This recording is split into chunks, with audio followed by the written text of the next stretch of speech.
11월 7일 토요일입니다. 역대하 6장 12절로 25절 말씀.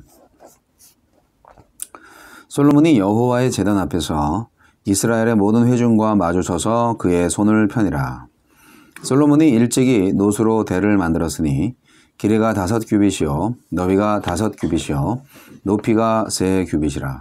뜰 가운데에 두었더니 그가 그 위에 서서 이스라엘의 모든 회중 앞에서 무릎을 꿇고 하늘을 향하여 손을 펴고 이르되 이스라엘의 하나님 여호와여, 전지에 주와 같은 신이 없나이다. 주께서는 온 마음으로 주의 앞에서 행하는 주의 종들에게 언약을 지키시고 은혜를 베푸시나이다. 주께서 주의 종 내 아버지 다윗에게 허락하신 말씀을 지키시되 주의 입으로 말씀하신 것을 손으로 이루심이 오늘과 같으니이다. 이스라엘의 하나님 여호와여, 주께서 주의 종 내 아버지 다윗에게 말씀하시기를 내 자손이 그들의 행위를 삼가서 내가 내 앞에서 행한 것 같이 내 율법대로 행하기만 하면 내게로부터 나서 이스라엘 왕위에 앉을 사람이 내 앞에서 끊어지지 아니하리라 하셨사오니 이제 다윗을 위하여 그 허락하신 말씀을 지키시옵소서. 그런즉 이스라엘 하나님 여호와여, 원하건대 주는 주의 종 다윗에게 하신 말씀이 확실하게 하옵소서. 하나님이 참으로 사람과 함께 땅에 계시리이까 보소서, 하늘과 하늘들의 하늘이라도 주를 용납하지 못하겠거든 하물며 내가 건축한 이 성전이오리이까. 그러나 나의 하나님 여호와여, 주의 종의 기도와 간구를 돌아보시며 주의 종이 주 앞에서 부르짖는 것과 비는 기도를 들으시옵소서. 주께서 전에 말씀하시기를 내 이름을 거기에 두리라 하신 곳 이 성전을 향하여 주의 눈이 주야로 보시오며 종이 이곳을 향하여 비는 기도를 들으시옵소서. 주의 종과 주의 백성 이스라엘이 이곳을 향하여 기도할 때 주는 그 간구함을 들으시되 주께서 계신 곳 하늘에서 들으시고 들으시사 사하여 주옵소서.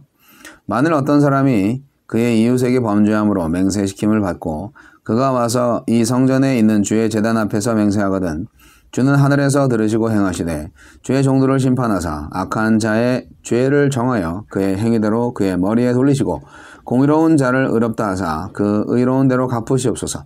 만일 주의 백성 이스라엘이 주께 범죄하여 적국 앞에 패하게 되므로 주의 이름을 인정하고 주께로 돌아와서 이 성전에서 주께 빌며 간구하거든 주는 하늘에서 들으시고 주의 백성 이스라엘의 죄를 사하시고 그들과 그들의 조상들에게 주신 땅으로 돌아오게 하옵소서. 아멘. 성전을 향해 기도하면 솔로몬이 성전을 봉헌한 후에 다윗에게 약속하신 대로 나라를 견고하게 하시고 공의로 다스리시며 고난 중에 부르짖는 기도에 응답하시기를 구합니다. 하나님은 어떤 분입니까? 14절 18절 성전에 매여 계시지 않으십니다. 하늘도 감당할 수 없는 분을 땅의 성전이 모실 수 없는 것은 당연합니다. 성전은 단지 하나님께서 그의 이름을 두신 공간일 뿐입니다. 하나님의 존재를 성전에만 두려는 것은 하나님을 사람의 통제 아래 두려는 교만이고 성전을 축복을 얻어내는 수단으로 만들려는 그릇된 시도입니다. 그럴 때 성전조차 우상의 신전으로 전락하고 마는 것입니다. 하나님은 그때나 지금이나 지으신 만물 위에 충만하십니다. 우리에게 주시는 교훈은 무엇입니까? 12절 13절 솔로몬은 백성 앞에 선 왕이기 전에 하나님 앞에 선 예배자입니다. 그가 단 위에 오른 것은 백성 위에 서기 위함이 아니라 회중을 대표해 하나님께 무릎 꿇기 위함입니다. 바른 지도자는 군림하는 자가 아니라 하나님 앞에 부복하는 자, 곧 자신을 하나님의 종으로 인정하는 자입니다. 가정과 공동체에서도 권위를 내세우며 가르치려 하는 대신에 먼저 주께 무릎 꿇는 것이 더 좋은 본이 될 것입니다. 15절로 17절 솔로몬은 다윗에게 약속하신 말씀을 주께서 지켜주시기를 간구합니다. 다윗에게 허락하신 말씀을 지키셔서 성전을 건축하게 하신 것처럼 다윗 가문의 영원한 왕권에 대한 약속도 이루시기를 기도한 것입니다. 하나님은 약속하신 말씀을 반드시 지키실 것입니다. 그러나 약속을 이룰 전제는 왕의 몫입니다. 언약은 한 편이 아니라 양편의 말씀입니다.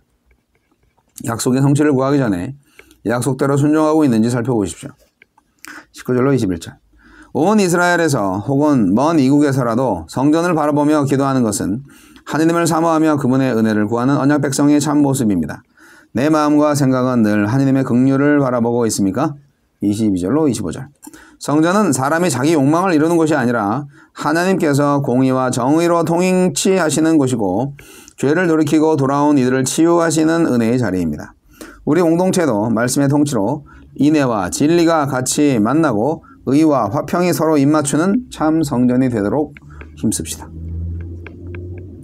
고난 가운데 있는 교회를 긍휼히 여기시고 고난을 통해 정금같이 나아오도록 인도하소서. 아멘. 무엇을 간구할 것인가? 주의 백성이 마땅히 기도해야 할 내용은 무엇인가? 솔로몬이 먼저 본을 보여주고 있죠. 오늘 말씀 가운데에서 솔로몬이 백성들 앞에서 무릎을 꿇었어요.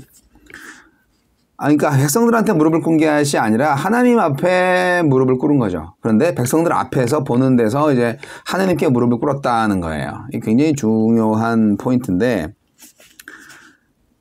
하나님 앞에 무릎을 꿇을 수 있게 양육한다면 정말 최고의 자녀 교육이 되지 않을까요?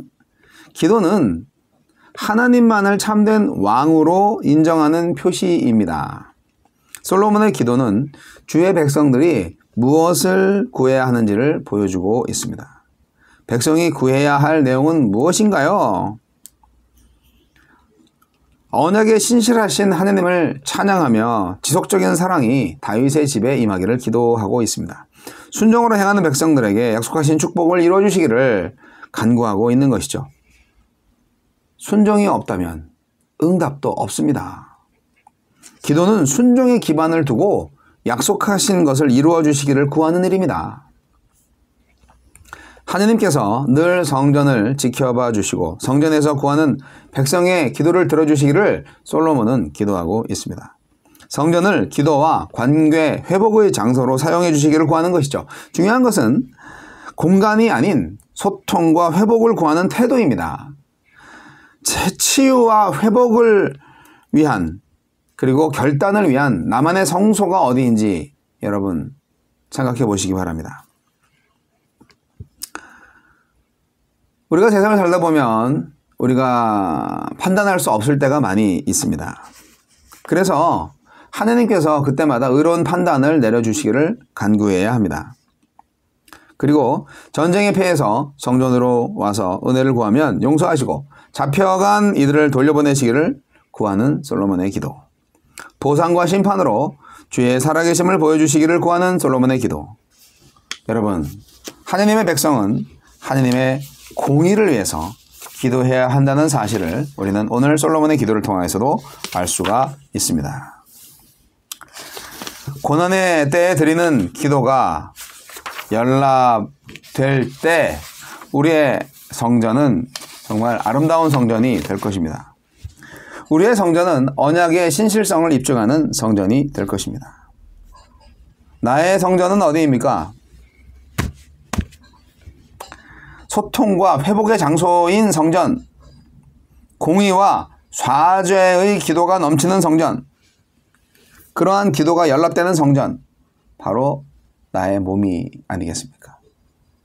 저와 여러분의 몸이 바로 성전이고 하느님이 거하실 곳입니다.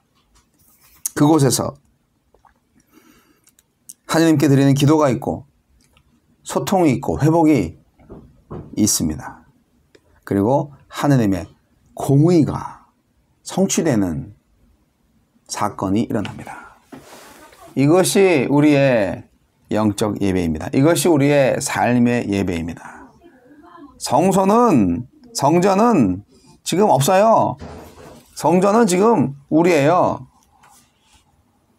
여러분, 옛날에 그 하울의 움직이는 성이라는 애니메이션을 본 적이 있는데 그 움직이는 성이 무엇을 의미할까?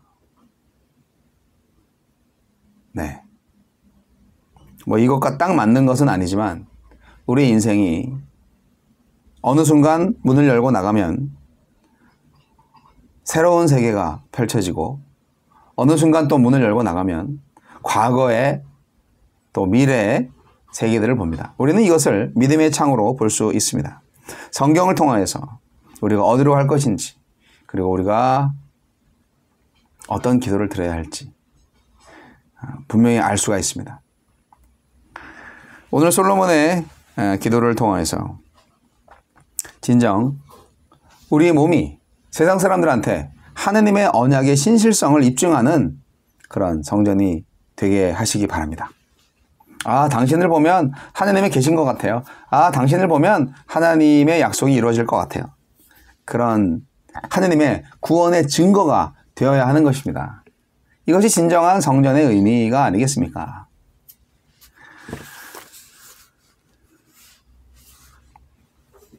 세상의 중보자로서 나는 어떤 기도를 드리고 있는지 돌아보시기 바랍니다. 이기적인 욕망에 이끌린 기복신앙의 기도는 이제 그만하십시오. 이제 하나님의 나라를 위해서, 이웃의 속죄와 안녕과 회복을 위해서, 그리고 하나님의 언약적 사랑과 살아있는 교제를 위해서 공의롭고 은혜로운 하나님의 통치가 이 땅에 이루어지게 해달라고 기도하십시다.